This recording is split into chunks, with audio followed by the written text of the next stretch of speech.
Welcome to our channel. Today we how to uninstall Box desktop app on macOS. Easy tutorial step by step clearly.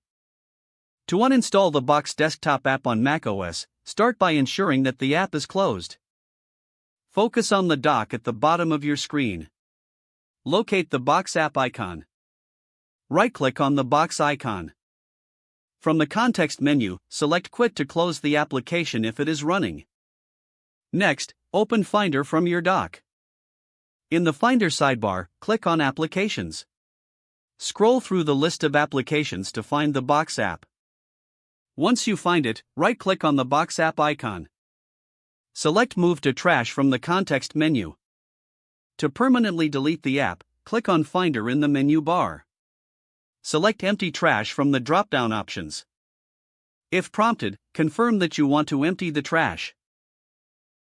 After that, consider clearing any remaining Box files from your system. In Finder, click Go in the menu bar at the top. Hold down the Option key and select Library from the drop-down. In the Library folder, check the Application Support folder for any Box-related files. If you find any, move them to the trash.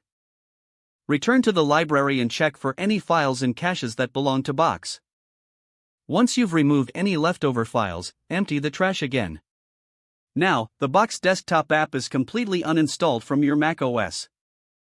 If the page does not load, refresh the browser or try again in a private or incognito window. Make sure you are using the correct email address, then retype it carefully to avoid small typos. If your password is not accepted, use the reset option and create a new strong password you can remember. Check your spam folder for verification or security emails, then complete any requested confirmation steps. Enable two-factor authentication if available to improve account security and reduce unauthorized access risk. After signing in, review your profile details so your contact information and settings are accurate and current.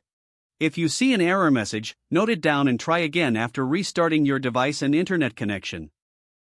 Log out when you finish, especially on shared devices, to keep your account and payment information secure. Don't forget to like this video and subscribe to our channel for more step-by-step tech guides.